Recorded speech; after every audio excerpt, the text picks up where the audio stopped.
In the dead of night, Marcus Jackson, a gaunt black man in rags, staggers into the opulent Ivory Pinnacle Hotel clutching a burlap sack, claiming it's his.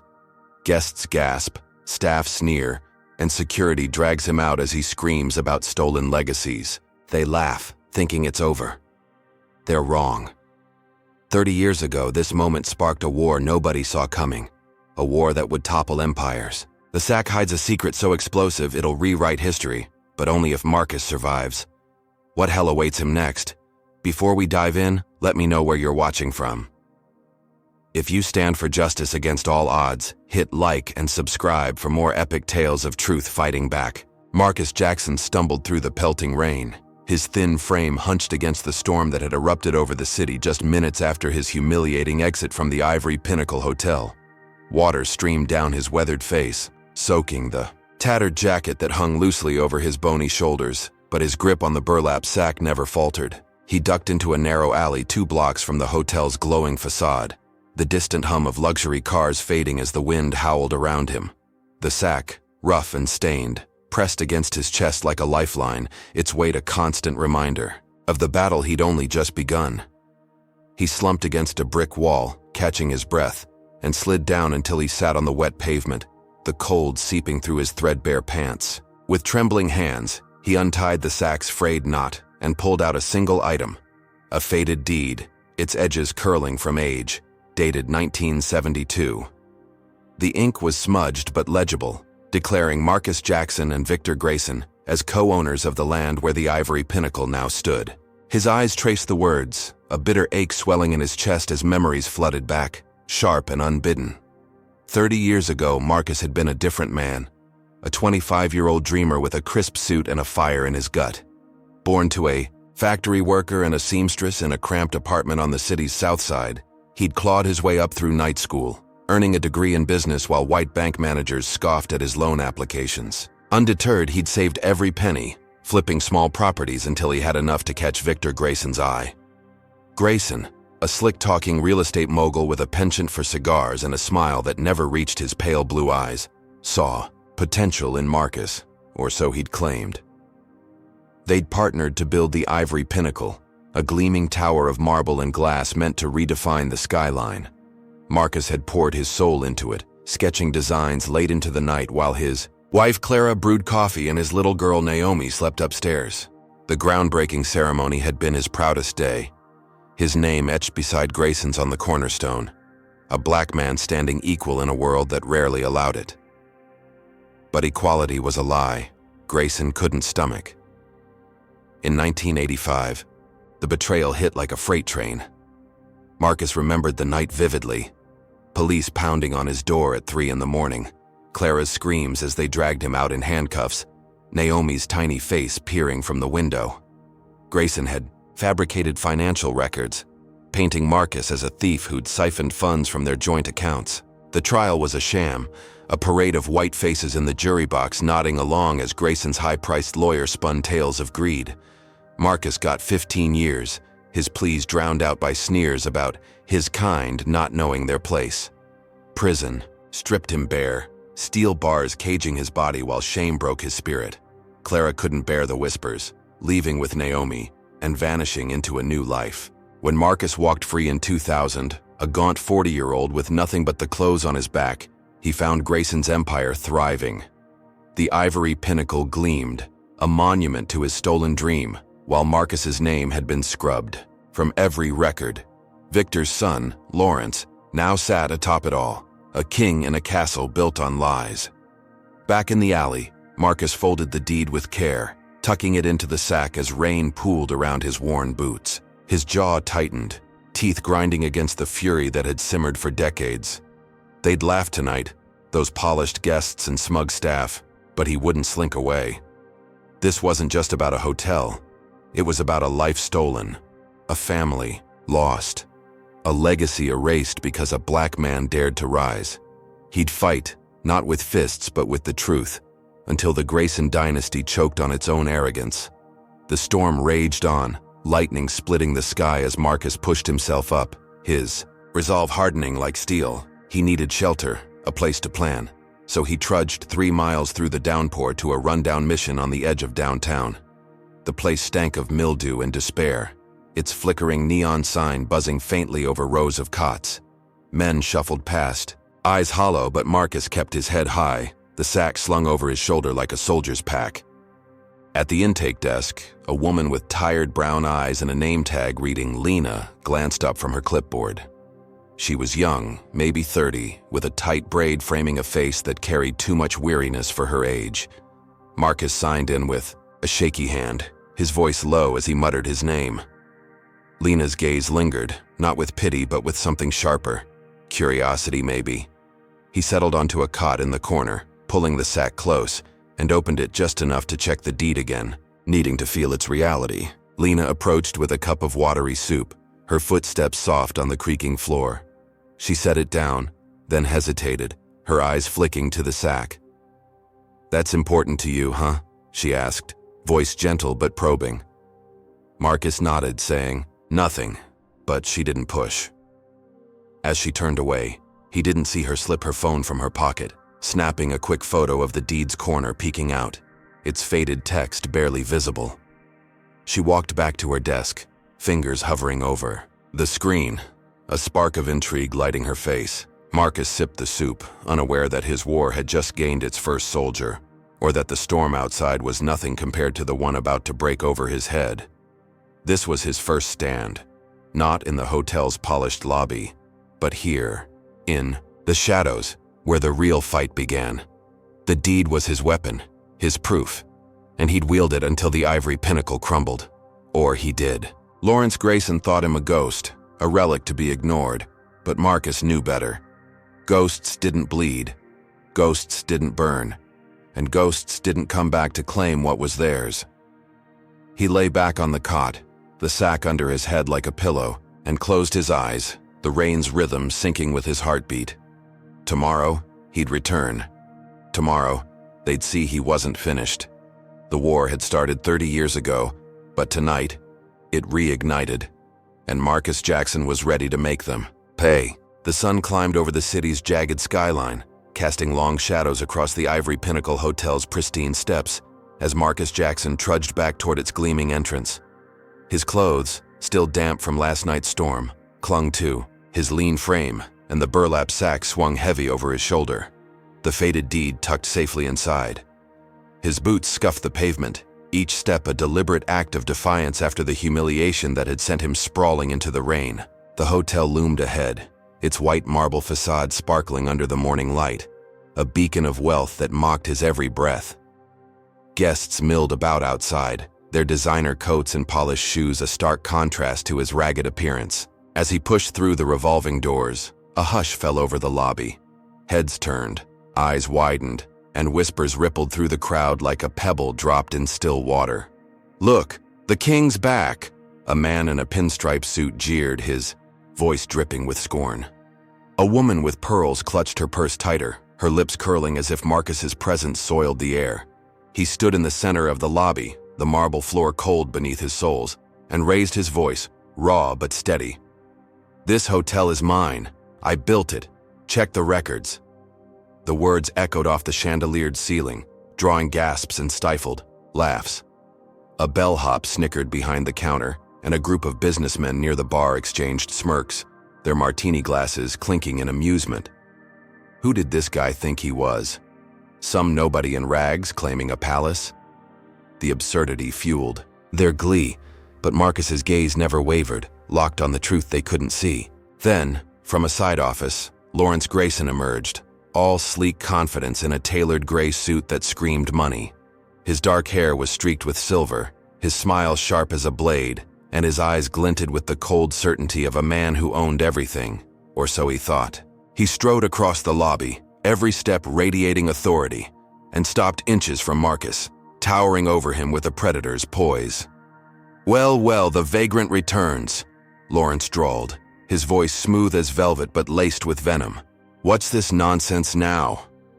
Marcus reached into his sack, pulling out the deed with a steady hand, its yellowed paper trembling only slightly in the air-conditioned chill.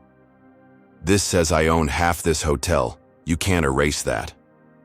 Lawrence's eyebrows shot up, a flicker of surprise crossing his face before it hardened into contempt. He snatched the deed from Marcus's grip, his manicured fingers curling around it like claws. He scanned it for a heartbeat, then let out a barking laugh that reverberated through the room. This scrap? With a theatrical flourish, he tore it in half, the rip slicing through the silence like a gunshot. The pieces fluttered to the floor, and the crowd erupted, guests joining in with titters and outright guffaws. "No black bum owns my hotel," Lawrence spat, his words cutting deeper than the torn paper, each syllable a dagger aimed at Marcus's dignity. The laughter swelled, a chorus of privilege drowning out Marcus's protest as he lunged for the scraps. Before he could reach them, Lawrence snapped his fingers and two security guards materialized, burly figures in crisp black uniforms. "Get him out of my sight," Lawrence ordered, turning away as if Marcus were a stain to be wiped clean. The guards grabbed him, one wrenching his arm back while the other slammed a fist into his gut. Marcus doubled over, breath exploding from his lungs, but they didn't stop. A knee crashed into his ribs, a boot stomped his shin, and blood trickled from his split lip, staining the pristine marble red. The crowd watched, some cringing, others cheering, phones flashing as they recorded the spectacle. "Teach him his place," a woman in a fur coat called, her voice shrill with delight. The guards hauled Marcus up, his body limp but his eyes blazing, and dragged him toward the exit. Lawrence smirked from the sidelines, arms crossed, savoring the show. "Pathetic," he muttered, loud enough for all to hear. They didn't just toss him out this time. With a final shove, they hurled him into a dumpster behind the hotel, the metal edge slamming into his back as he landed among rotting trash. The lid clanged shut, muffling the guards' chuckles as they sauntered back inside. Marcus lay there, the stench of decay choking his throat, pain radiating through his bruised frame. His sack had fallen beside him, miraculously intact, but the deed's pieces were lost, scattered somewhere in the lobby's chaos. He clawed his way out, garbage clinging to his clothes, and collapsed onto the asphalt, gasping. The hotel's rear wall loomed over him, its service entrance buzzing with staff who didn't spare him a glance. He was nothing to them, a joke, a punching bag. But then, a shadow fell across him, soft footsteps crunching on gravel. It was Lena, the shelter worker from last night, her brown eyes wide with shock. She'd come looking for him after her shift, drawn by a gut feeling she couldn't shake. "Oh my God, Marcus," she whispered, kneeling beside him. Her hands hovered, unsure where to touch without hurting him more. "What did they do to you?" He coughed, spitting blood, and managed a weak nod toward the hotel. "They laughed. They always laugh." Lena's face tightened, anger flashing beneath her exhaustion. She gripped his arm, helping him sit up, then pulled him to his feet with surprising strength. "Come on, you're not staying here." She guided him away from the dumpster, her arm around his waist as he limped, the sack clutched in his free hand. They moved down a side street, out of sight of the hotel's cameras, and she sat him on a bench under a flickering streetlight. Lena pulled out her phone, her fingers flying over the screen. "I sent that photo I took last night, the one of your deed, to a friend. Jamal. He's a paralegal, knows his way around old records. He'll help." Marcus looked at her, hope flickering through the haze of pain. "You believe me?" he rasped. She met his gaze unflinching. "I believe something's rotten in that place, and I don't like bullies."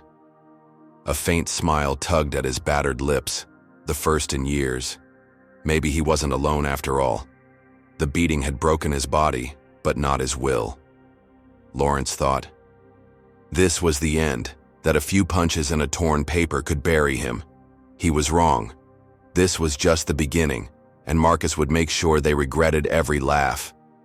Hey folks, what do you think?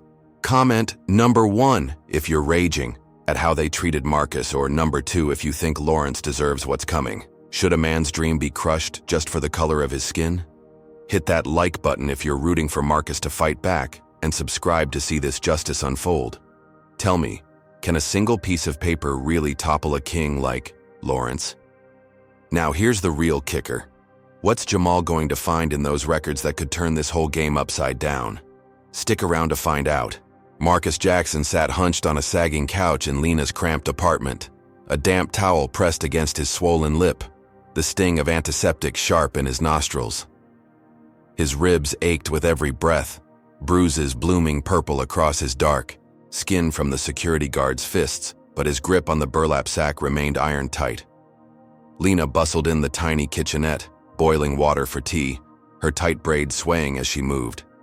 The room smelled of old wood and faint mildew, its peeling wallpaper a testament to years of neglect, but it felt like a fortress compared to the alley's cold embrace. She'd insisted he come here after pulling him from the dumpster, her voice firm despite the tremor in her hands. "You're not sleeping on the street tonight," she'd said, and Marcus hadn't argued. He needed a moment to regroup, to plan, and her quiet resolve was a lifeline he couldn't refuse. The door buzzed, a harsh sound that made Marcus flinch, his body tensing as if expecting another blow. Lena opened it, revealing Jamal, a wiry man in his late 20s with a shaved head and a limp that favored his left leg. He carried a battered messenger bag slung over one shoulder, his sharp eyes scanning Marcus with a mix of curiosity and caution. "This the guy?" Jamal asked, voice low and clipped. Lena nodded, stepping aside. "Marcus, meet Jamal. He's the paralegal I told you about." Marcus stood, wincing as his ribs protested, and extended a hand. Jamal shook it, his grip firm but brief, then dropped onto a rickety chair, pulling out a cracked tablet. "Lena sent me that photo of your deed. It's real, man. 1972, signed by you and Victor Grayson. But here's the bad news. Grayson's got this city locked down. Cops, judges, even the mayor's office. They'll bury you before you get a hearing." Marcus's jaw tightened, the ache in his chest flaring hotter than his bruises. He'd known Lawrence Grayson inherited his father's power, but hearing it laid bare stoked the fire in his gut. "I've got proof," he said, voice rough but steady. "That deed's just the start." Jamal leaned forward, elbows on his knees. "Then we need more, something they can't shred or laugh off." Lena set a chipped mug of tea in front of Marcus, her eyes darting between them. "What about old records? Stuff they didn't bother to destroy?" Jamal nodded, a spark lighting his face. "Exactly. The public library's got archives, microfilm from the 70s. If we can find the original partnership agreement, it might back you up." Marcus sipped the tea, its warmth seeping into his battered frame. "Let's go." Now, 30 minutes later, they slipped into the city library's basement level, a cavernous room of flickering fluorescent lights and dust-choked air. Rows of steel cabinets lined the walls, their drawers stuffed with yellowed files and spools of microfilm. Marcus moved with purpose despite his limp, the sack slung over his shoulder, while Jamal navigated the labyrinth of records with practiced ease. Lena kept watch near the stairs, her phone clutched tight, ready to warn them if trouble showed. Jamal pulled a spool labeled Business and Corporations 1972 and loaded it into a clunky reader, the screen flickering to life. Marcus leaned in, heart pounding as grainy text scrolled past. There it was, a partnership agreement, his signature bold beside Victor Grayson's, detailing their joint ownership of the Ivory Pinnacle's land. "This is it," Marcus breathed, a rare grin breaking through his pain. "They can't deny this." Jamal printed the page, the machine whirring loudly in the silence, and handed it to Marcus. "With this and the deed, we've got a shot. We can file a claim, force a court to look."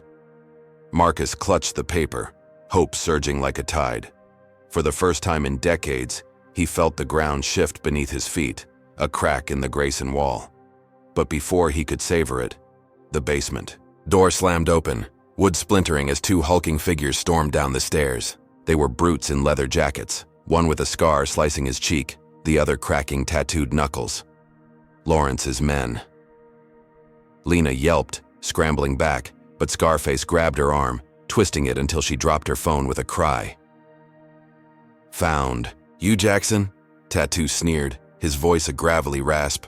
"Boss says you're done playing hero."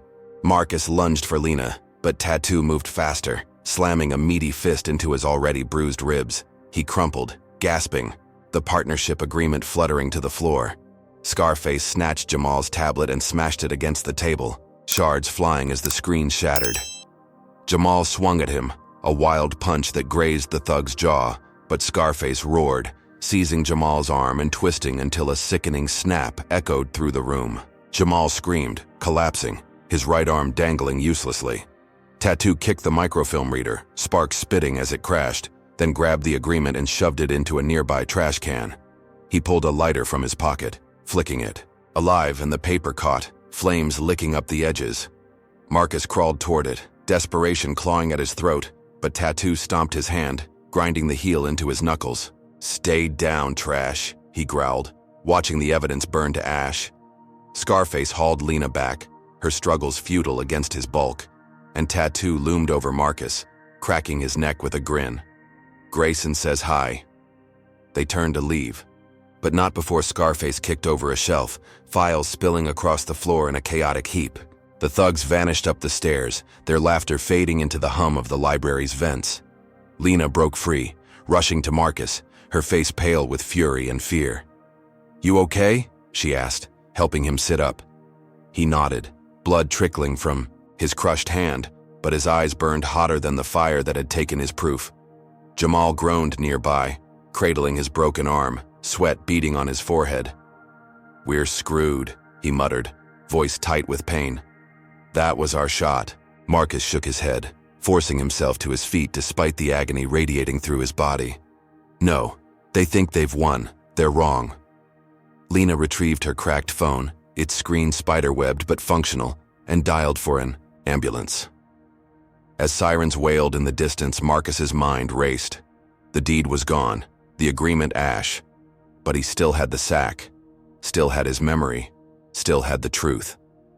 Lawrence's voice echoed in his head from a phone call that came through Lena's device just as the thugs left, crisp and cruel. "You're a ghost, Jackson. Stay dead." Marcus clenched his good fist, the pain fueling his resolve. A ghost?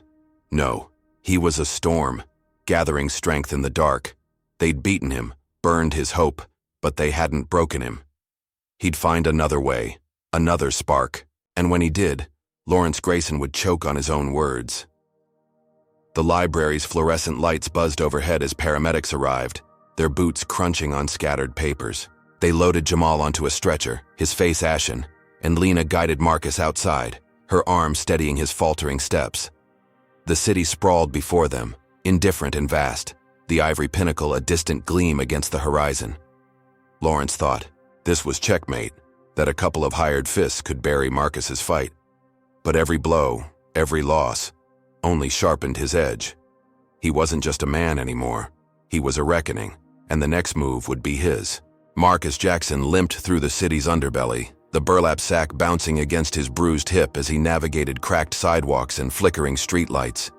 His hand throbbed, wrapped in a makeshift bandage Lena had fashioned from a torn shirt, the knuckles still raw from the thug's boot in the library. Jamal was in the hospital now, his broken arm a grim reminder of Lawrence Grayson's reach, and the ashes of their evidence haunted Marcus's every step.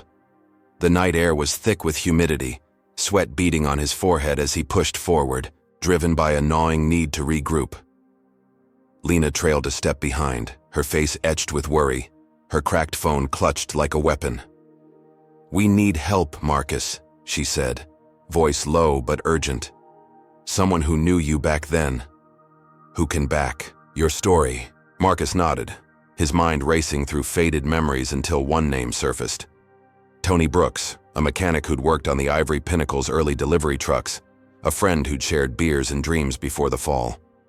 Tony's garage sat on the edge of town, a squat building of corrugated metal surrounded by rusting car husks and overgrown weeds. Marcus hadn't seen him in 30 years, but Tony had been there the day Grayson's lies took root, a witness to the partnership's early days. The garage door was half open, a faint glow spilling onto the gravel lot, and Marcus felt a flicker of hope as he approached. Lena hung back, scanning the shadows, her instincts sharpened by the library ambush. Marcus rapped on the frame, the sound echoing in the stillness, and Tony emerged, wiping greasy hands on a rag. He was older now, his once broad shoulders stooped, his hair a patchy gray, but recognition flashed in his tired eyes. "Marcus? Damn, man. I thought you were dead," Tony rasped, voice rough from years of smoke and hard living. Marcus managed a tight smile. "Not yet. I need your help, Tony. Grayson stole everything. I'm taking it back." They stepped inside, the air thick with oil and metal, tools scattered across a workbench glowing under a single bulb. Tony listened as Marcus spilled the story. The deed, the partnership, the frame-up, the decades lost to prison bars. He showed Tony the empty sack, all he had left after the library fire, and the mechanic's face darkened. "I remember that bastard Grayson," Tony muttered, tossing the rag aside. "Always treated us like dirt while you kept things fair. I'll help you, man. Got a place out back where you can lay low." Marcus exhaled, relief washing over him like cool water. Tony led them through a cluttered storeroom to a small office, its cot and chipped desk a far cry from the Ivory Pinnacle's luxury, but a sanctuary nonetheless. "Rest here," Tony said. "I'll dig up what I can tomorrow. Old logs, maybe." Marcus settled onto the cot, the sack under his arm, and Lena sank into a chair, exhaustion pulling at her frame. Sleep eluded Marcus, his mind churning with plans, but the quiet felt like a victory, a brief pause in the storm. He didn't hear the garage door creak open hours later, didn't see the shadows slip inside until the first crash shattered the silence. A Molotov cocktail sailed through the storeroom window, glass exploding as flames roared to life, licking up the walls with terrifying speed. Marcus bolted upright, smoke stinging his eyes, and Lena screamed, scrambling to her feet. Tony burst in, panic twisting his face, a shotgun trembling in his hands. "They're here," he yelled, but before Marcus could process it, the office door splintered under a heavy boot. 3 men stormed in, faces masked, one wielding a pistol that gleamed in the firelight. The leader fired without hesitation, the bullet slamming into Tony's leg. He crumpled, blood pooling on the concrete, his shotgun clattering uselessly. Marcus lunged for the sack, but the masked leader grabbed Lena, pinning her arms as she kicked wildly. Another thug tackled Marcus, slamming him against the desk, the edge digging into his already battered ribs. "Grayson says you're done," the leader snarled, his voice muffled but dripping with malice. They dragged Tony outside, his groans fading into the crackle of flames, and the third man doused the office with gasoline, the stench choking the air. Marcus broke free, shoving Lena toward the back door as fire engulfed the storeroom. The sack singed at the edges, but he clutched it tight, stumbling into the night as the garage became an inferno. Tires screeched nearby, the attackers peeling, away in a black SUV, leaving Tony bleeding on the gravel, his leg a mangled mess. Marcus dropped to his knees beside his old friend, ripping off his jacket to staunch the blood. Tony's eyes fluttered, pain glazing them over. "They got my kids," he gasped, voice barely a whisper. "Threatened to kill him if I didn't. Set you up. I'm sorry, man." Marcus's stomach twisted, betrayal cutting deeper than any bullet. Tony hadn't just helped him. He'd been a pawn, coerced into luring Marcus into a trap. Lena crouched beside them, tears streaking her face as she pressed the cloth harder against Tony's wound. "We can't stay here," she said, voice shaking but firm. "They'll come back." Marcus nodded, hauling Tony up despite the man's weak protests, and they staggered into the shadows, the garage collapsing behind them in a plume of smoke and embers. They found a payphone 2 blocks away, its glass booth smeared with grime, and Lena punched in numbers with trembling fingers. "Ambulance is coming," she said, hanging up as Tony slumped against the wall, his breathing shallow. Marcus stared at the burning horizon, the sack heavy in his hands. He'd thought Tony was a lifeline, a bridge to the past, but Lawrence had turned even that against him. "He's not done," Marcus muttered, the realization sinking in. Lena pulled out, her phone, its cracked screen flickering as she scrolled. "I've got one more idea. Ruth Carter, Grayson's ex-secretary. She worked for him back then. Might know something." Marcus met her gaze, a spark reigniting in his chest. Tony groaned, blood soaking through the jacket, and Marcus knelt beside him, guilt and fury warring inside. "Hang on, brother," he said, voice thick. "I'll make this right." Sirens wailed in the distance as Marcus and Lena slipped away, leaving Tony for the medics. The night swallowed them, the city's pulse indifferent to their flight. Lawrence had struck hard, burning Marcus's refuge and twisting an old friend into a Judas, but he hadn't won. Not yet. Ruth Carter was a name, a thread, and Marcus would pull it until the whole Grayson tapestry unraveled. The sack's singed edges brushed his leg, a silent vow that he'd keep fighting, no matter how many traps sprang shut. Lawrence thought him a ghost, a weak echo to be silenced, but Marcus was alive, bleeding, and angrier than ever. The next blow would be his, and it would hit harder than fire or bullets. Marcus Jackson slumped against the sticky vinyl booth of a dingy diner on the city's fringes, the burlap sack resting on his lap like a wounded comrade, its singed edges a stark reminder of the garage inferno. The air reeked of burnt grease and stale coffee, the hum of a flickering neon sign outside cutting through the late-night quiet. His ribs screamed with every shift, bruises layering over bruises, but his eyes stayed sharp, locked on Lena across the scratched tabletop. She sipped a tepid soda, her cracked phone glowing as she scrolled through contacts, her face pale but determined. Tony's betrayal still hung between them, a raw wound neither dared to prod, but Lena's voice cut through the haze. "Ruth Carter's our next move," she said, tapping the screen. "Grayson's ex-secretary.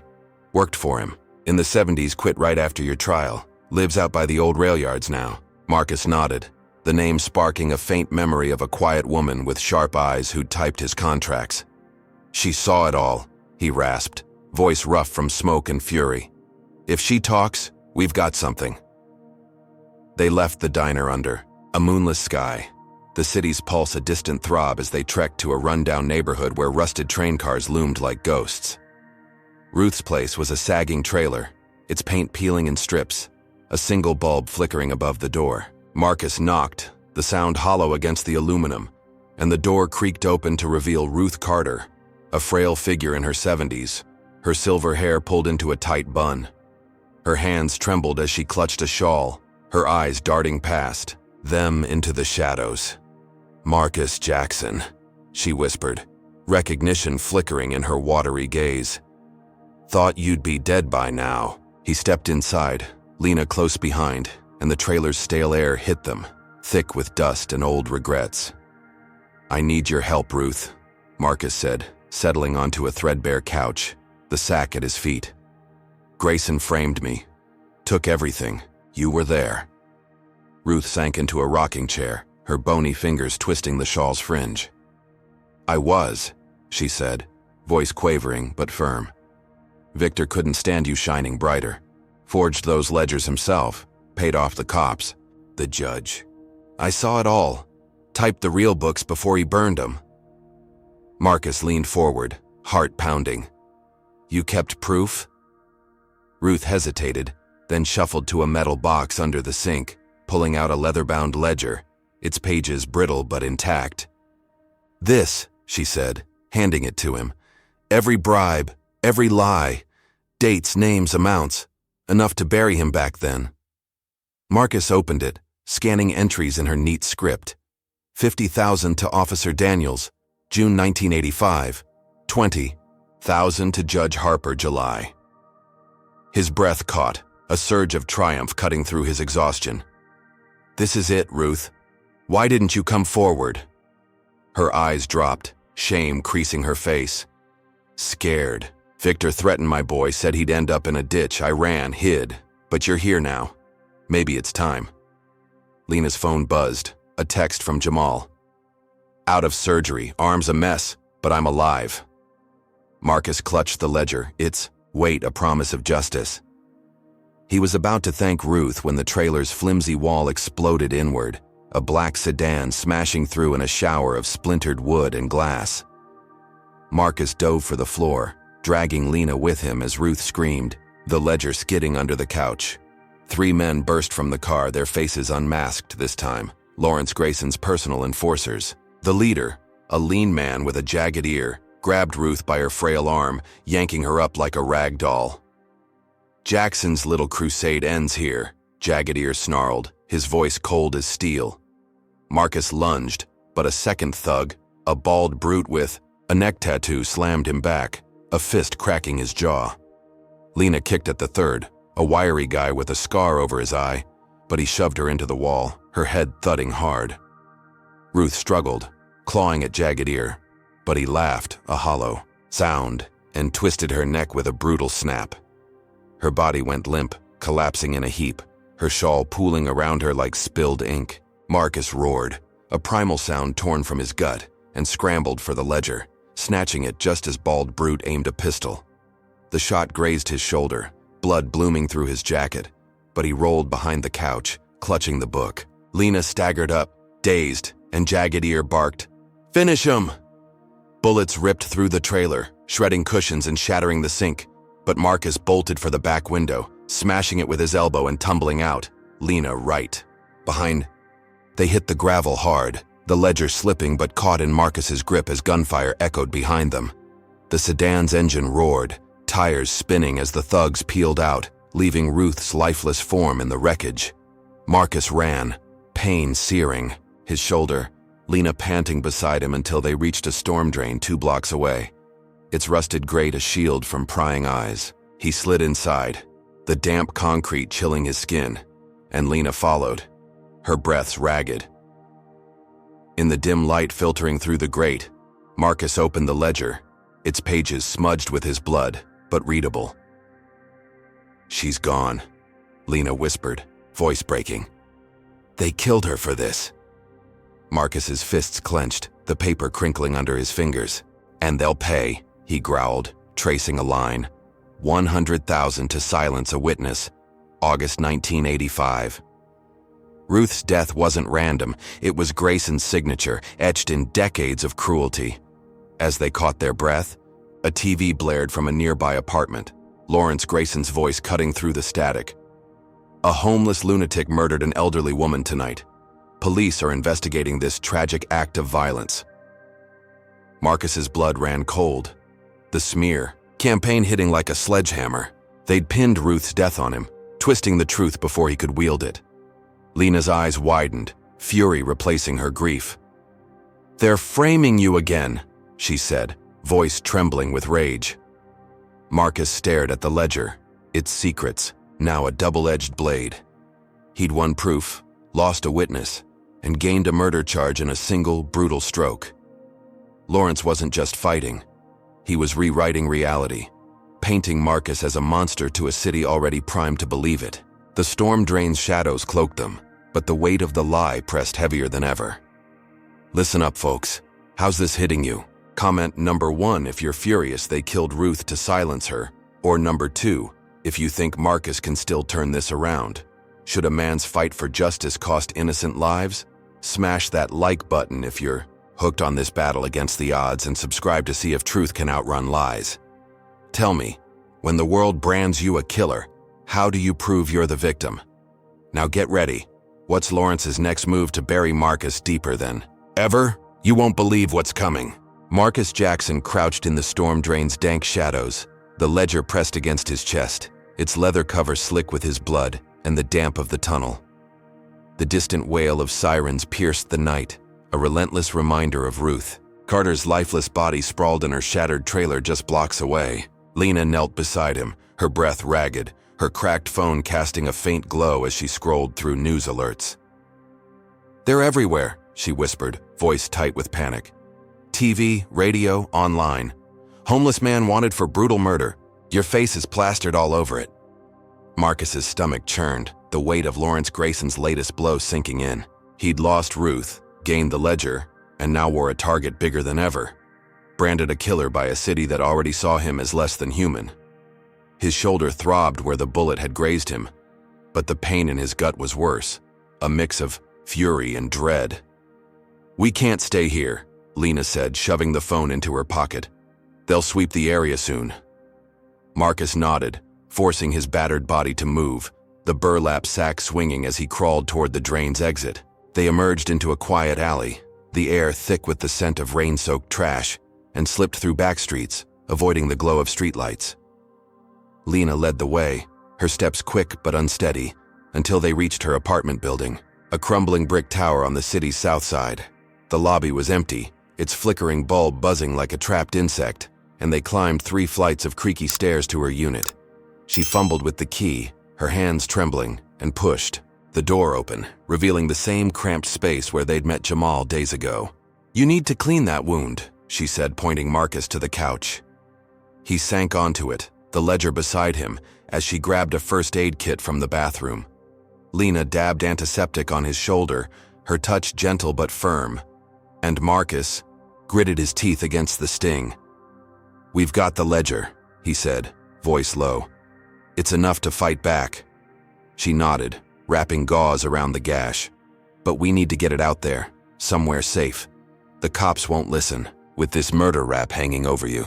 Marcus opened the ledger, its pages a roadmap of Grayson's crimes, and traced a line with his finger. 30,000 to a detective in 1985, silencing a whistleblower. "They've done this before," he muttered. "Framed. Me then. Framing me now." Lena sat back, wiping her hands on a rag. "I'll call Jamal in the morning, see if he's got any contacts left. For now, rest." Marcus leaned against the couch, exhaustion pulling at him, but sleep was a distant dream with sirens haunting the night. He must have dozed because the next thing he knew, a fist pounded the door, jolting him awake. Lena shot up from her chair, eyes wide, and Marcus grabbed the ledger, stuffing it into the sack as heavy boots echoed in the hall. "Police, open up!" a gruff voice barked. Lena hesitated, but Marcus shook his head, whispering, "They're not here to talk."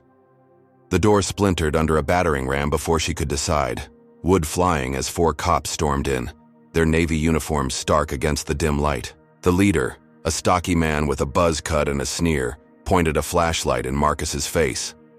"Marcus Jackson, you're under arrest for the murder of Ruth Carter." Marcus raised his hands, the sack clutched tight, but Buzzcut lunged, slamming him against the wall. Pain exploded in his ribs and the ledger slipped, hitting the floor with a thud. Another cop, a lanky guy with a crooked nose, snatched it up, flipping through it with a smirk. "What's this? Your diary?" He tossed it to Buzzcut, who pocketed it without a glance. "Evidence," he said, voice dripping with mockery. Lena stepped forward, fists clenched. "You can't just take that." Crooked Nose shoved her back, hard enough to make her stumble. "Stay out of it, lady, or you're next." Buzzcut yanked Marcus's arms behind him, snapping cuffs tight enough to bite into his wrists, and a third cop, a burly redhead, rummaged through the sack. He pulled out a small baggie of white powder, holding it up with a grin.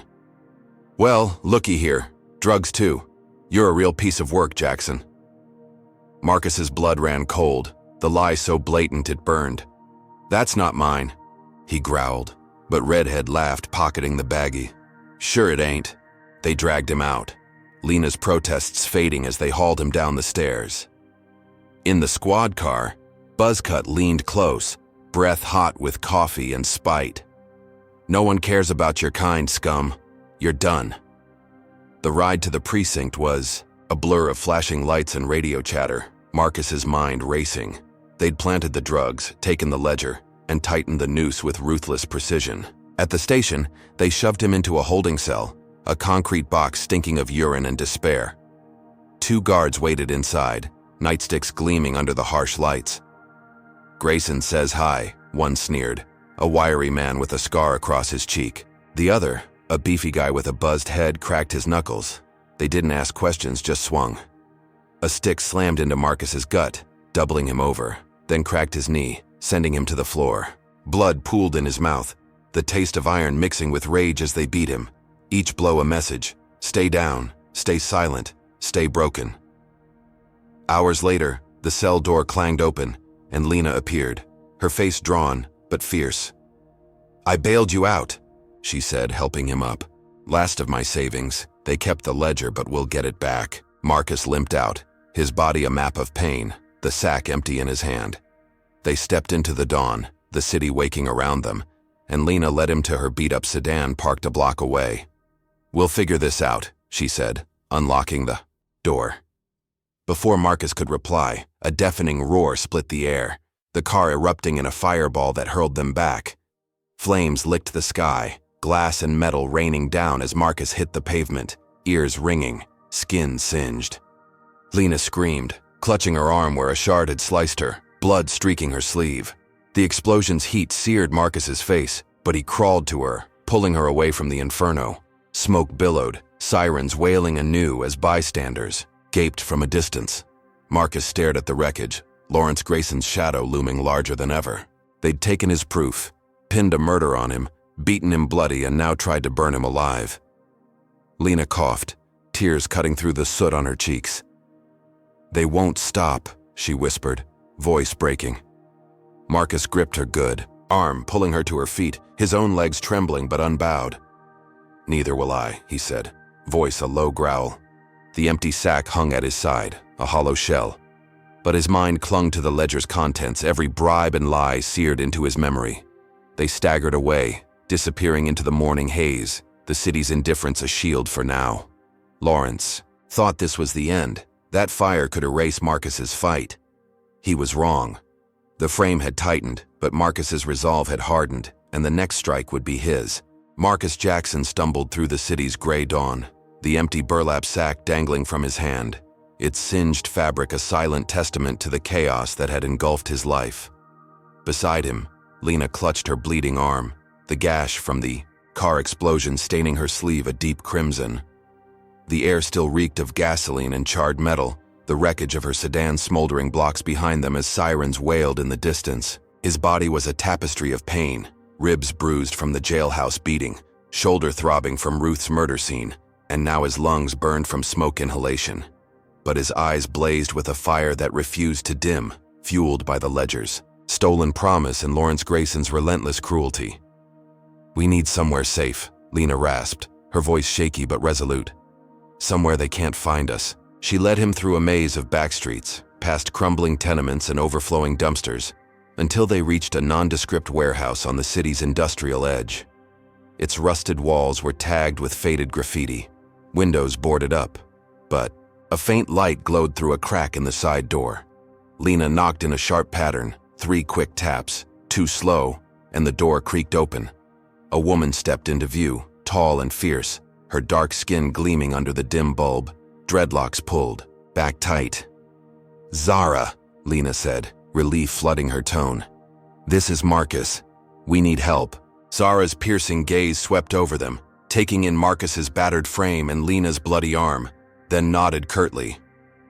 "Inside, now." They slipped into the warehouse, the door slamming shut behind them, and Marcus found himself in a makeshift command center, tables strewn with laptops, maps pinned to the walls, and a dozen people moving with quiet urgency.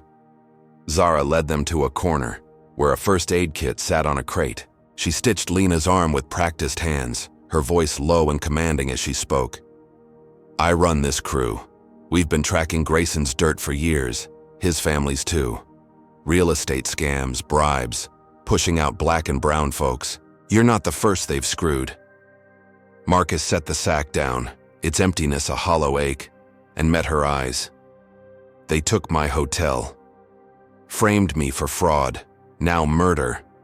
I had a ledger, proof, but the cops snatched it." Zara's lips tightened, and she pulled a laptop closer, fingers flying over the keys. "Lena told me about Ruth.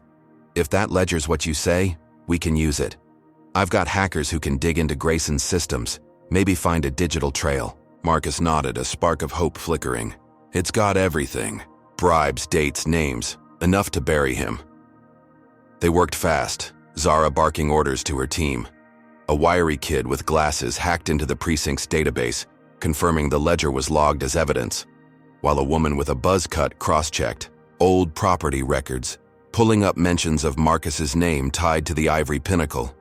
For an hour, the warehouse buzzed with purpose, Marcus pacing despite his pain, Lena sipping water as her color returned.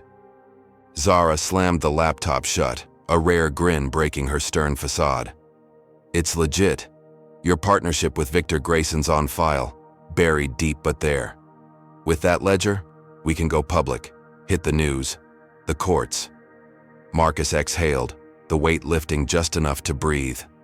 He'd found allies, real ones, not coerced like Tony or fragile like Ruth. The underground was rising, and he was its spark. But the moment shattered as the warehouse doors exploded inward, steel buckling under a battering ram's force. SWAT. Officers poured in, black tactical gear glinting under floodlights, rifles raised. "Down, down!" they shouted, boots pounding the concrete. Marcus dove behind a table, dragging Lena with him as Zara yelled, "They've got a mole!" Bullets tore through the air, shredding laptops and splintering crates. The wiry hacker crumpled, a red stain spreading across his chest, and the buzz cut. Woman fired back with a pistol, her shots wild but fierce. Zara took a round in the shoulder, blood spraying as she staggered, but she waved Marcus off. "Go! Tunnels in the back!" Smoke grenades rolled in, choking the air with gray haze, and Marcus grabbed Lena, the sack flapping as they ran. They stumbled through the chaos, bodies falling around them, the SWAT team's precision ruthless. Marcus kicked open a hatch in the floor, revealing a narrow tunnel dripping with mildew. Lena slid in first, her injured arms slowing her, and Marcus followed, pulling the hatch shut as boots thundered overhead. The tunnel was tight, its walls slick with grime, but they crawled, the sounds of gunfire and screams fading into a dull roar. Minutes stretched into an eternity, Marcus's knees scraping raw, until they emerged into a drainage ditch half a mile away, the city's skyline a distant smear. They collapsed in the mud, gasping, the sack clutched in Marcus's trembling hands. "They knew," Lena panted, her voice raw. "Someone sold us out." Before Marcus could respond, a radio crackled nearby, snatched from a fallen SWAT officer and lodged in the ditch's weeds. Lawrence Grayson's voice cut through. "Crisp and venomous, I'll bury you all, every last one." Marcus's blood boiled, the threat echoing Tony's setup, Ruth's murder, the car bomb. Zara's crew was scattered, maybe dead, their tech destroyed in a raid too perfect to be chance. He'd built a resistance, only to watch it burn, Grayson's fist smashing through every lifeline. Lena wiped mud from her face, her eyes hard despite the tears. "We're alone again," she said, voice breaking. Marcus shook his head, pushing himself up, the empty sack a symbol of his stripped-down fight. Not alone, just hunted. They trudged into the night, the ditch's shadows swallowing them as police choppers buzzed overhead, their lights slicing the dark. Marcus's mind raced, replaying Zara's words. Go public. The ledger was gone, but he'd memorized its guts, every bribe and betrayal etched into his soul. The raid had crushed his allies, but it hadn't killed his will. Lawrence thought him a roach to be squashed, a nuisance erased by brute force. He was wrong. Marcus was an ember, smoldering in the wreckage, and the next gust would fan him into a blaze. They found a rusted shed near the ditch, its door hanging loose, and slipped inside, the cold metal a temporary shield. Lena sank to the floor, clutching her stitched arm, and Marcus stood watch, the sack at his feet. The underground had risen only to fall, but he'd climb from its ashes, and Grayson would feel the heat. Marcus Jackson crouched in the rusted shed, the burlap sack limp at his feet, its emptiness a mocking echo of the ledger lost to Grayson's cops. The night pressed against the shed's thin walls, chopper blades thumping overhead as the city hunted him for Ruth's murder. Lena sat slumped against a crate, her stitched arm cradled close, her face streaked with mud and exhaustion from their escape through the tunnel. The SWAT raid had gutted Zara's crew, leaving them with nothing but bruises and a flickering will to fight. Marcus's mind churned, replaying the ledger's pages he'd memorized. Bribes to judges, payoffs to cops, all orchestrated by Victor Grayson and inherited by his son Lawrence. We've got no proof left, Lena whispered, voice hollow. They've taken everything. Marcus shook his head, jaw tight. Not everything. I know what's in that book. We go public, loud and fast. Lena's eyes flicked up, a spark cutting through her fatigue. How? They'll bury us before we get a word out. Marcus stood, ignoring the ache in his battered ribs. Grayson's throwing a gala tonight at the Ivory Pinnacle. Big shots press, the whole city watching. We crash it, show him the truth. She hesitated, then nodded, pulling her cracked phone from her pocket. Jamal's still in the hospital, but he's got a laptop. I'll call him, see if he can pull scans of the old partnership records Zara found. Marcus paced the shed's cramped floor, the plan taking shape. It was a long shot, a desperate lunge, but silence wasn't an option. Lawrence thought him broken, a ghost snuffed out by raids and bombs. Tonight, he'd prove otherwise. By dusk, they slipped into the city's heart. Lena's phone patched through to Jamal, who'd hacked a hospital Wi-Fi to send grainy PDFs of Marcus's 1972 partnership with Victor. They found a print shop closing for the night.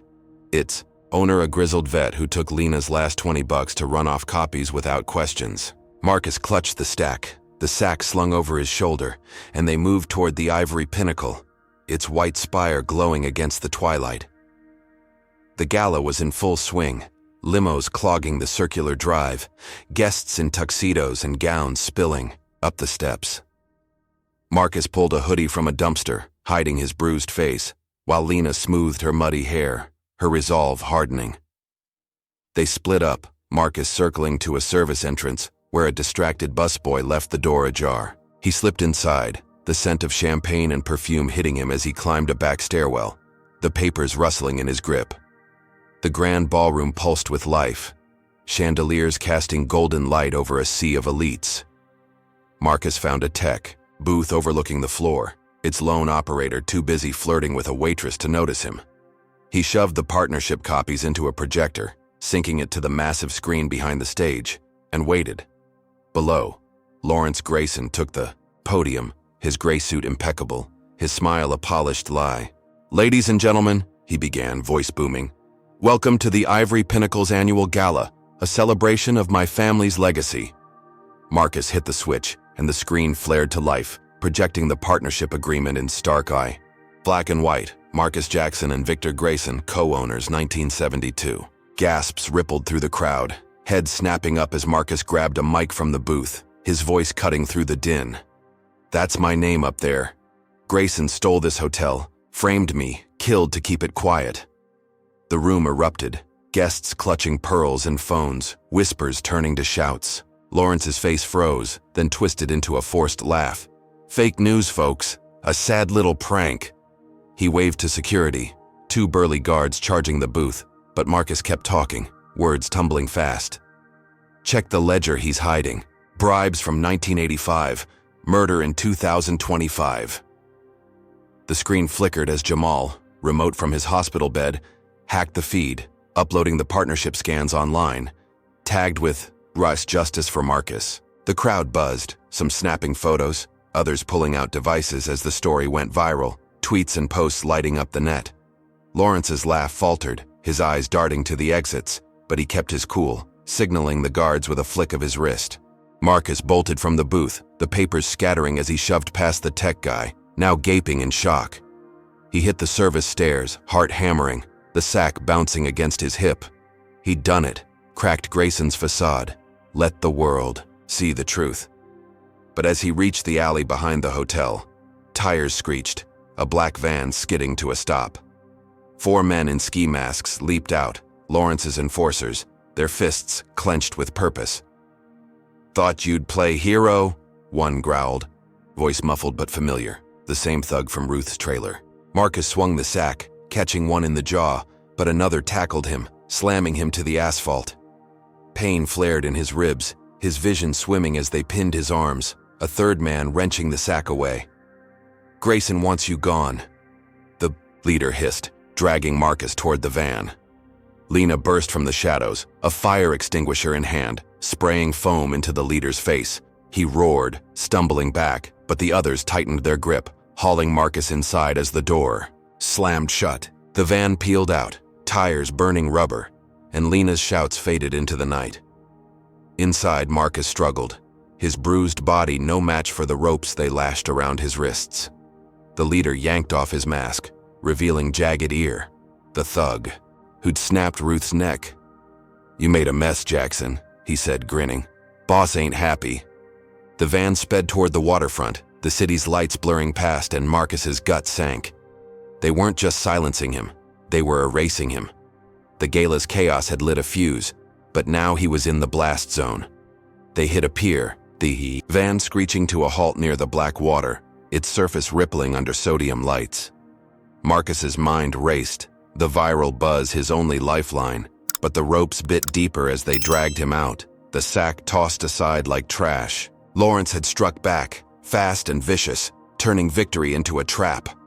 The enforcers loomed, their shadows long and menacing, and Marcus braced for the end, his breath ragged but his spirit unbowed. He'd shaken the Ivory Pinnacle, but would it be enough? All right, folks, what's your take?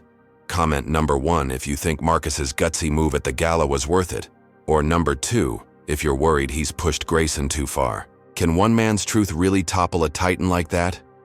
Hit like if you're on edge for Marcus's fight, and subscribe to catch every twist in this wild ride. Tell me, when you're snatched off the street after spilling the beans, how do you claw your way back? Here's the big one. What's waiting for Marcus at the end of that pier? You're not ready for this next drop. Marcus Jackson's world jolted with every bump of the van, the ropes cutting into his wrists as Lawrence Grayson's enforcers sped toward the pier. The burlap sack lay crumpled on the floor, kicked aside by Jagged Ear, the thug who'd snapped Ruth's neck and now sat grinning across from him. The other 3 loomed in the dim light, their ski masks off, faces hard with menace. Bald Brute from the trailer, a wiry guy with a scar over his eye, and a new one, thick-necked and silent. Marcus's ribs ached, his gala stunt still echoing. In his pounding head, the memory of the projected partnership agreement flashing across the Ivory Pinnacle's screen. He'd shaken the beast, but now the beast was biting back. The van screeched to a halt, gravel crunching under tires, and the side door slid open, revealing the pier's edge, where black water lapped against rotting wood under the sodium glow. Jagged Ear hauled Marcus out, the cold night air biting. His bruised skin as Bald Brute and Scar Eye grabbed concrete blocks from the van's rear. Grayson's orders, Jagged Ear said, his voice a low snarl. No black beggar gets to play king. They lashed the blocks to Marcus's ankles with thick rope, the weight dragging his legs down as they shoved him toward the water. Marcus twisted, his bound hands useless but his eyes burned with defiance. "You think this ends me?" he spat, voice raw. Jagged Ear laughed, a hollow sound that echoed over the waves. "No one believes you, Jackson. You're a ghost and ghosts don't swim." Bald Brute kicked Marcus's knees, forcing him to the pier's edge, the icy tide splashing his boots. "Gala was cute," Scar Eye sneered, "but it's over." They pushed, and Marcus hit the water hard, the shock of cold stealing his breath as the blocks yanked him under. Darkness swallowed him, the surface vanishing in a swirl of bubbles as he sank, the ropes biting deeper. His lungs screamed, pressure, building in his chest, but his mind raced, clawing for a way out. The gala's viral buzz, Jamal's uploads, Lena's fight, all teetered on the edge of this moment. He wouldn't let it end here, not in Grayson's abyss. His bound hands scraped the blocks, fingers numb but desperate, until they brushed something sharp. A jagged shard of glass snagged in the sack's frayed weave, missed by the thugs in their haste. It must have lodged there during the trailer crash, a silent gift from chaos. Marcus gripped it, sawing at the ropes around his wrists, the glass slicing his palms as blood clouded the water. The ropes gave, his hands free, and he attacked the ankle ties, lungs burning as black spots danced in his vision. The last strand snapped, the block sinking alone, and Marcus kicked upward, breaking the surface with a ragged gasp. He clung to a pier piling, its barnacles cutting his arms, the frigid air a lifeline as he coughed up salt water. The van's taillights glowed red in the distance, speeding off, the enforcers certain he was gone. Marcus dragged himself onto the pier, shivering, his clothes plastered to his trembling frame. The sack floated nearby, snagged on a splintered plank, and he snatched it, its emptiness heavier than ever. He'd escaped death by inches, but Grayson's next move was already in play, staggering to a fisherman's shack 50 yards down the shore. Marcus kicked the door open, its hinges groaning. The place was abandoned, reeking of fish and rot, but a rusty heater hummed in the corner, and he collapsed beside it, the sack clutched close. His hands bled, his body shook, but his mind sharpened, survival fueling his rage. A cracked radio on a shelf crackled to life, tuned to a news station, and Lawrence Grayson's voice slithered through the static. "The claims made tonight at the gala are a forgery. a desperate lie by a deranged vagrant. My family's legacy stands unblemished. Marcus's gut twisted as a slick lawyer followed. We've reviewed this so-called evidence. It's fabricated, inadmissible. The public deserves the truth, not this criminal's delusions.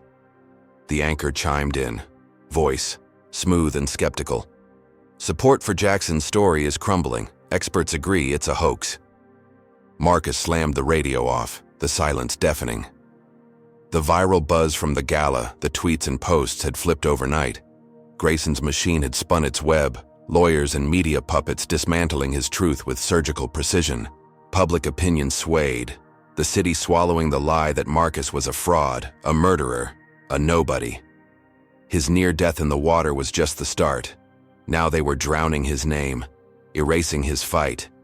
He pressed his bleeding palms to his face, MIE, sting grounding him as despair clawed at his edges. Lena was out there, maybe hurt, maybe hunted, and Jamal's hospital room felt a world away. The ledger's contents burned in his memory, every bribe and betrayal. But without proof, they were just words against Grayson's empire. He stumbled to a cracked mirror above a sink, his reflection a ghost of the man he'd been. Gaunt, bloodied, eyes hollow, but unbowed. The shack's walls creaked under a gust of wind, the pier's solitude a fleeting shield. Grayson's retaliation wasn't done. This was a pause, a breath before the next strike. Marcus rinsed his hands, the water stinging his cuts, and wrapped them in a rag torn from an old net. He'd survived the water, cheated the blocks, but the smear campaign hit harder, turning allies into doubters, hope into ash. The sack lay beside him, a battered relic of his war, and he picked it up, slinging it over his shoulder despite its weightless taunt. Lawrence thought him finished, a body at the bottom of the bay, a name erased by lies. He was wrong. Marcus stepped outside, the night air biting his wet skin as he scanned the horizon. The city's lights flickered, indifferent and vast, but he wasn't alone. Lena had fought for him, Jamal had risked everything, and Zara's crew had bled. Their losses fueled him, a fire Grayson couldn't douse. He limped toward the shore's edge, the pier creaking under his boots, and spotted a payphone half buried, in sand, its cord frayed but intact. He'd call Lena, find her, regroup. The gala had been a spark, the water a test, and this smear a gut punch, but Marcus Jackson wasn't dead. Not yet. He'd claw back, find a new edge, and make Grayson choke on his own venom. The war wasn't over, it was just getting uglier. Marcus Jackson trudged through the pre-dawn chill, the burlap sack slung over his shoulder, its emptiness a cruel echo of the ledger lost to Grayson's cops, and the hopes drowned with him in the bay. His soaked clothes clung to his bruised frame, the cuts on his hands stinging as he gripped the payphone's receiver, its cord dangling in the sand near the fisherman's shack. The city's skyline loomed in the distance, a jagged silhouette against the graying sky mocking his every step. He dialed Lena's number, the only lifeline left after the pier, his breath fogging in the cold as the line rang. She picked up. On the third ring, her voice shaky but alive. "Marcus? Oh God, I thought they got you." He exhaled, relief cutting through his exhaustion. "Almost." "Where are you?" She gave him an address, a cheap motel 6 miles inland, and he hung up, the promise of her steady resolve pulling him forward. He hitched a ride with a grizzled trucker who didn't ask questions, the cab's heater a fleeting comfort as they rumbled through the waking city. Marcus's mind churned, the gala's viral spark snuffed out by Grayson's smear, the public now swallowing lies about his forged claims and Ruth's murder. The ledger's contents burned in his memory, every bribe and betrayal, but without proof. They were whispers against a hurricane. The truck dropped him a block from the motel, its neon sign buzzing faintly over a row of peeling doors. Lena waited outside room 7, her stitched arm bandaged anew, her face pale but fierce. She rushed to him, gripping his arm, her eyes scanning his bloodied hands and soaked jacket. "You're a mess," she said, voice cracking. "They tried to drown me," he replied, stepping inside as she locked the door behind them. The room was a dingy box, its carpet stained, the air thick with mildew, but it felt like a fortress after the pier's icy grip. Lena sank onto the bed, pulling her cracked phone from her pocket. "Jamal's safe, still in the hospital." Says, "The online buzz flipped overnight. Everyone's calling you a con now." Marcus paced, the sack thumping against his hip. "Grayson's got the media, the cops. We need to hit back harder." Lena nodded, her jaw tightening. "There's a judge I know, Ellis Morgan. Old school, hates corruption. If we can get to him with what you remember from the ledger, he might listen." Marcus stopped, hope flickering. "You trust him?" She met his gaze, steady despite her fatigue. "He's my brother's godfather. Put away a crooked cop once. He's our shot." They left at first light, Lena driving a borrowed clunker from the motel clerk, its engine rattling as they wove through back roads to avoid checkpoints. Marcus recited the ledger's entries, his voice low and precise. 50,000 to Officer Daniels, 20,000 to Judge Harper, dates and names etched into his soul. Lena scribbled them on a napkin, her good hand steady despite the car's jolts. They reached Judge Morgan's chambers by noon, a squat courthouse on the city's edge, its stone facade weathered but imposing. Morgan was a gaunt man in his 60s, silver hair framing a face carved with stern lines, his black robe hanging loose as he met them in a back office. "Lena, what's this about?" he asked, voice gravelly but warm. She handed him the napkin, Marcus stepping forward. "I'm Marcus Jackson. Grayson stole my hotel, framed me for fraud, murder. That's what he did. Written down." Morgan scanned the list, his brow furrowing as Marcus recounted the ledger's tale. Victor's bribes in 1985, Lawrence's cover-ups now, Ruth's snapped neck, the gala's truth. The judge's eyes narrowed, a flicker of recognition crossing his face. "I remember your case. Thought it stunk back then, but no one dug deeper." Marcus leaned in, voice urgent. "Dig now. That's enough to start, right?" Morgan nodded, slowly, pulling a file from a drawer, old clippings about the Ivory Pinnacle's rise. "Maybe. I'll need time, corroboration. Stay low till I call." Hope surged, a fragile thread in Marcus's battered chest. He'd found a crack in Grayson's wall, a judge who might listen. And for a moment, victory felt close. But as they turned to leave, Morgan's hand hesitated over the phone, his gaze shifting to a photo on his desk, a younger him with a man Marcus didn't recognize. The judge cleared his throat, voice suddenly cold. "Wait." He pulled the napkin closer, then struck a match from a box on his shelf, the flame flaring as he held it to the paper. The list curled and blackened, ashes drifting to the floor, and Marcus lunged, too late. "What the hell?"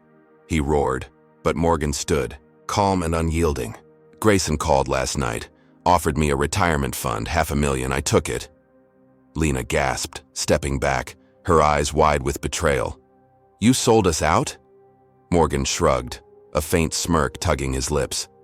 "Justice bends, kid. Always has." Before Marcus could swing, the office door burst open, 4 cops in tactical vests storming in, guns drawn. "Marcus Jackson, down!" the lead barked, a wiry guy with a buzz cut from the precinct raid.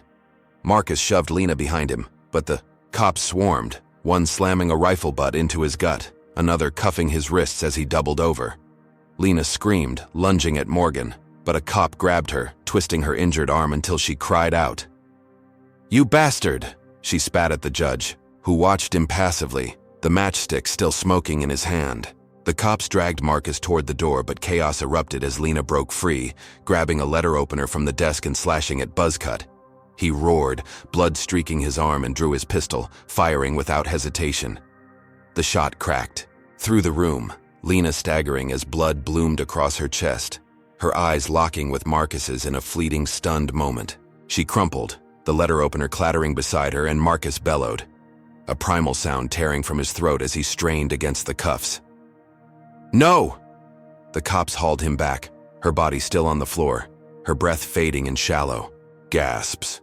Morgan turned away, staring out the window as if nothing had happened, and Buzzcut smirked, wiping blood from his arm.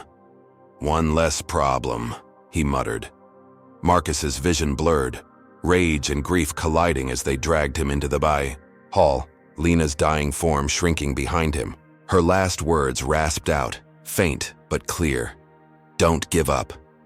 They threw him into a squad car, the door slamming shut as sirens wailed, the courthouse receding in a haze of fury. Marcus's hands shook, blood and tears mixing on his face, the empty sack crushed under a cop's boot. Morgan's betrayal had gutted him, the ledger's ashes a final insult, and now Lena was gone, her life snuffed out for daring to stand with him. Grayson's empire loomed untouchable, its tendrils choking every hope, every ally. The car sped through the city, Marcus's mind a storm of loss and vengeance. He'd trusted, fought, nearly won, only to lose more than ever. Lena's blood stained his memory, her words a lifeline he clung to as the darkness closed in. Lawrence thought this was checkmate, but Marcus wasn't done. Not yet.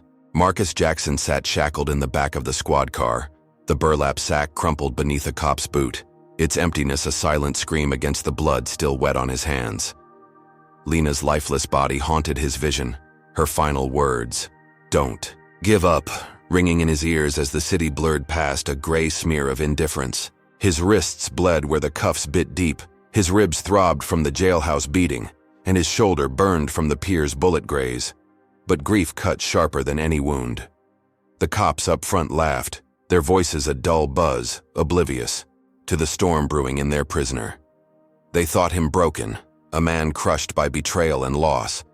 But Marcus's mind churned, Lena's death forging his despair into a blade. Judge Morgan's treachery had stripped him bare, the ledger's ashes a mockery, yet her sacrifice demanded he fight on. Lawrence Grayson's empire loomed untouchable, but Marcus would find its heart and rip it out. The car slowed at a precinct gate, and Marcus seized the moment, slamming his head into the window, the glass cracking as blood streaked his forehead. The driver cursed, swerving, and the passenger spun, nightstick raised, but Marcus twisted, kicking the seat until it buckled. In the chaos, the door's lock clicked loose, a fluke of shoddy maintenance, and he rolled out, hitting the pavement hard as the car screeched to a halt. Shouts erupted, boots pounding, but Marcus bolted, the cuffs chafing as he darted into an alley, the sack snagged on his belt. Bullets pinged off brick, grazing his arm, but he vanished into the shadows, the city's underbelly swallowing him whole. He ran until his lungs burned, collapsing in a dumpster's stink, the cuffs a cold reminder of his chains. With a jagged pipe, he pried them off, skin tearing, and stumbled free, a hunted man with nothing left to lose. Night fell as Marcus made his way to the Ivory Pinnacle, its white spire a beacon of Grayson's arrogance. He knew the penthouse atop it, Lawrence's private lair, from blueprints he'd studied decades ago as co-owner. If there was proof left, a second ledger or damning secret, it'd be there, guarded but vulnerable. He slipped through a service hatch, years on the streets honing his stealth, and climbed 30 floors via a maintenance shaft, dust choking his throat, his battered body screaming.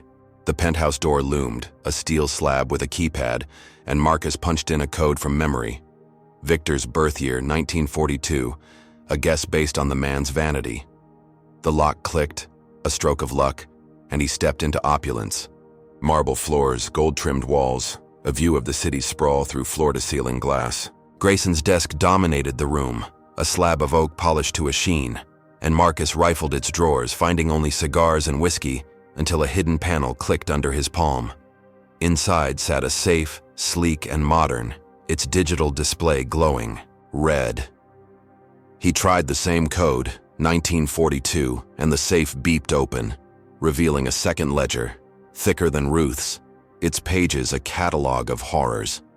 Marcus flipped it, hands trembling. Not just bribes, but murders, dates of accidents, tied to Victor's rivals. A note from 1985 boasting of framing the black partner for 50 grand. His breath caught, fury and triumph colliding as he clutched the book, its weight a promise of ruin. This was more than proof. It was Grayson's confession, a noose for Lawrence's neck. Alarms shrieked, shattering the silence, the safe's breach triggering a silent alert. Marcus stuffed the ledger into the sack, its bulk straining the seams, and turned as the penthouse door burst open. Lawrence Grayson stormed in, gray suit rumpled, a pistol gleaming in his manicured hand. His eyes widened, then narrowed, a predator cornered but lethal. "You," he hissed, voice venomous. "Still crawling, huh?" Marcus stood tall, the sack at his side, blood dripping from his torn hands. "Found your dad's diary, Lawrence. You're done."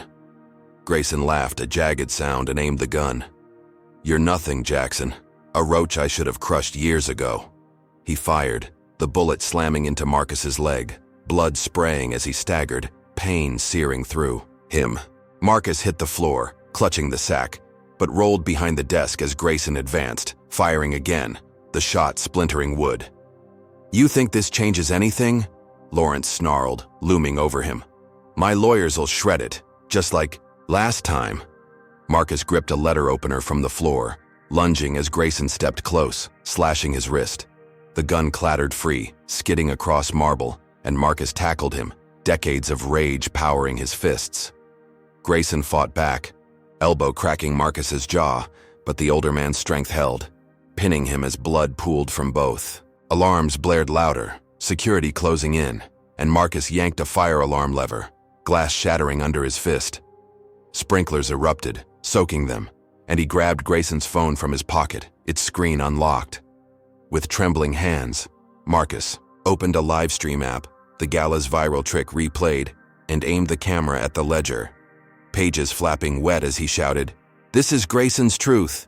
Murders, bribes, my life stolen." The feed flickered, broadcasting to thousands as boots thundered outside, guards nearing the door. Grayson roared, wrenching free, and smashed the phone with a chair, the screen blacking out as he loomed over. Marcus, eyes wild. "You think you've won?" he spat, grabbing the gun from the floor despite his bleeding wrist. Marcus smirked through the pain, leg useless, body spent. "I think they saw enough." The door buckled, shadows flooding in, and Grayson aimed, his finger tightening, but Marcus's grin held, a final defiance against the storm. Grayson's empire trembled.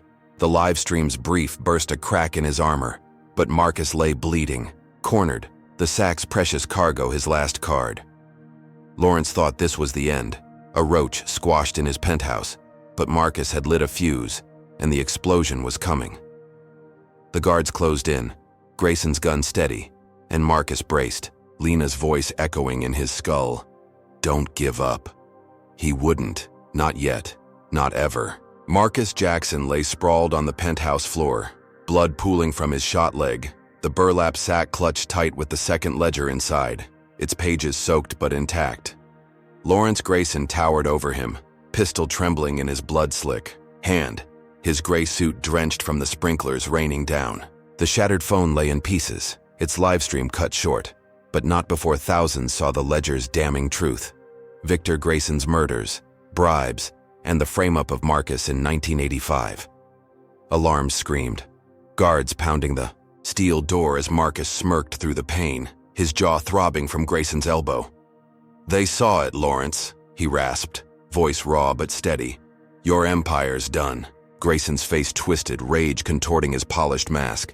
"You're a dead man talking," he snarled, finger tightening on the trigger.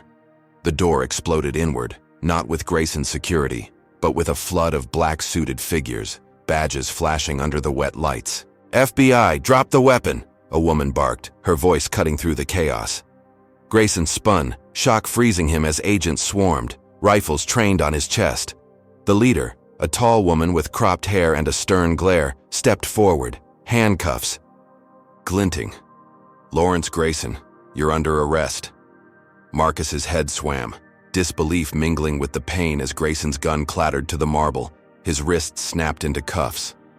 The agents didn't hesitate, one kicking the pistol away, while another hauled Grayson back, his shouts of "This is outrageous" echoing hollowly. Marcus pushed himself up, legs screaming, and met the woman's gaze. "Elijah Carter?" she asked, using his old name from decades past.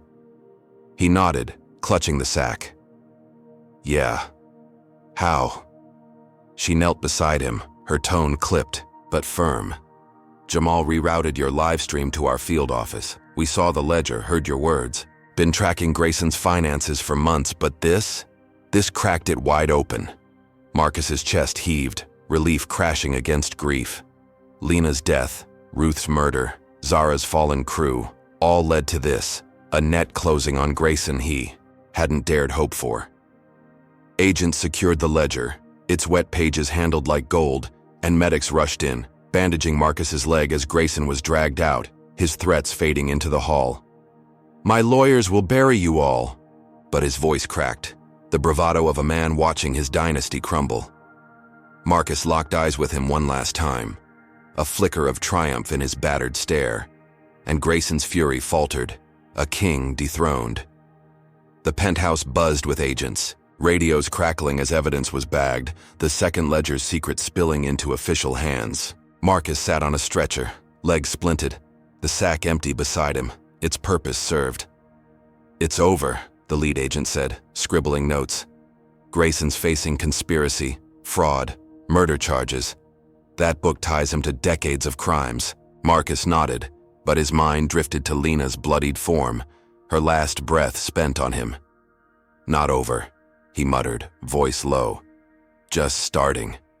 The agent frowned, but before she could press, a tech called out, "Sir, we found something else in the safe." He held up a tiny recorder, its red light blinking, and pressed play. Victor Grayson's voice rasped through, old but clear. "Jackson's out of the way. Paid the right people, buried the truth. My son will keep it clean." Marcus's blood ran cold, a confession from beyond the grave, planted in the safe years ago as insurance, a trap he'd sprung without knowing. The agent whistled, bagging the recorder. "That's the nail in the coffin. You didn't just get justice, Jackson. You rewrote history." Marcus stared at the sack, its frayed edges a lifeline through decades of hell. He'd broken in expecting a fight, not a checkmate, but the recorder flipped the board. Grayson's own arrogance his undoing. Medics wheeled him out, the penthouse receding as the Ivory Pinnacle's halls filled with law enforcement, guests from the stalled gala gawking below. The ledger and recorder went into evidence, Grayson into custody, and Marcus into an ambulance, the city's lights a blur through the window. He owned the hotel now, the courts would see to it.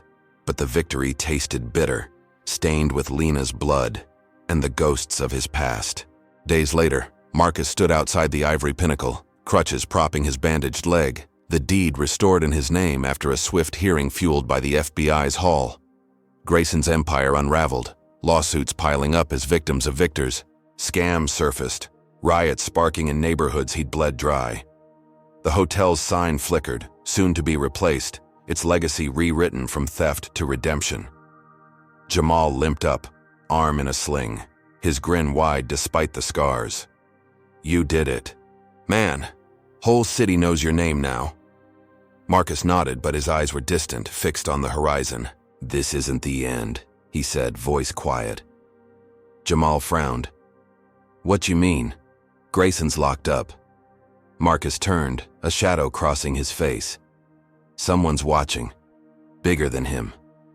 Across the street, a figure lingered in an alley. Too far to see clearly, a silhouette in a long coat, eyes glinting under a hat's brim. Marcus felt the stare, a chill unrelated to the wind, and gripped his crutch tighter. The FBI had Grayson, the ledger, the recorder, but this shadow hinted at a deeper game, a puppet master who'd let Lawrence fall. Victor's voice on that tape wasn't just a confession, it was a breadcrumb, a tease of a network Marcus hadn't touched. He limped inside, the hotel his at last, but the weight of that unseen gaze lingered, a promise of battles yet to come. Grayson's fall was shocking, a dynasty toppled by a homeless man's truth. But Marcus knew the war stretched beyond these walls, and he'd face it, sack or no sack, until every lie was burned away. The saga of Marcus Jackson unveils profound truths about resilience, systemic injustice, and the power of unyielding determination. First, it teaches us that one person's fight against overwhelming odds can spark monumental change. Marcus, battered and stripped of everything, turned his pain into a weapon, toppling a corrupt empire with nothing but a sack and his truth. His journey shows that perseverance isn't just surviving, it's striking back when the world expects you to crumble. Second, the story exposes the deep roots of racial injustice, where wealth and privilege twist systems to silence the marginalized. Grayson's dynasty thrived on lies and violence, a stark reminder that power often hides behind polished facades, crushing those it deems unworthy. Marcus's battle reveals how racism isn't just personal bias, but a machine grinding down lives for profit. Another lesson lies in the cost of justice. Lena's death, Ruth's murder, and the shattered lives of Marcus's allies underscore that truth demands sacrifice, often from those least able to bear it. Yet, their losses fueled his fire, proving that collective courage can shift history. Finally, the shadowy figure at the end warns us that victory over one tyrant doesn't end the war. Larger forces lurk, ready to strike. Marcus's story isn't just a win, it's a call to stay vigilant. So what's your takeaway? How far would you go to reclaim what's yours against a system rigged to break you? Drop a comment with your thoughts, hit like if Marcus's grit moved you, and subscribe for more tales of defiance against the odds. Share this with anyone who needs a push to fight back. Thanks for joining this journey. May you find strength to challenge your own Graysons and rewrite your own legacies.